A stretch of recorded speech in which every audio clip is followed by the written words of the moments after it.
Imagine living in a land your ancestors called home for centuries.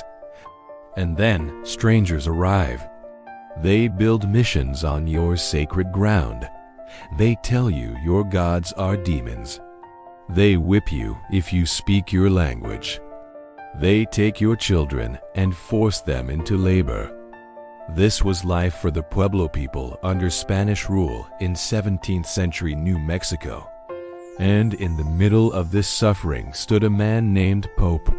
Pope had once been imprisoned by the Spanish, punished for practicing his people's traditions. He carried those scars, but more than that, he carried a vision. He knew that if the Pueblo stood divided, they would vanish. But united, they had a chance. In secret, Pope traveled from village to village. At night, in hidden kivas and desert camps, he whispered of freedom. He wove together 20+ pueblos into one plan. To keep the secret, he sent runners carrying knotted cords. Each knot counted down the days until the uprising. And then August 10, 1680, the cords had been untied. The time had come. At dawn, warriors struck. Mission churches went up in flames. Spanish soldiers fell back. Families who had lived in chains for generations rose together in defiance. In just days, the Spanish were forced to flee.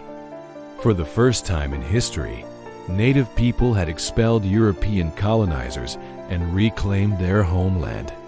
For 12 years, New Mexico was free of Spanish rule.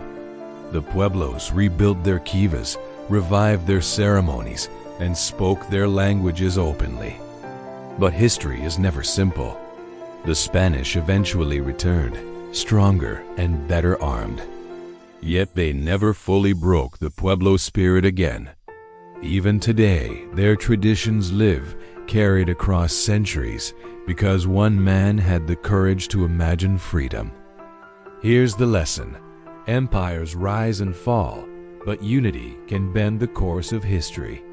Pope proved that even in the darkest oppression, people can come together and reclaim their dignity. Subscribe, and I'll see you in the next video.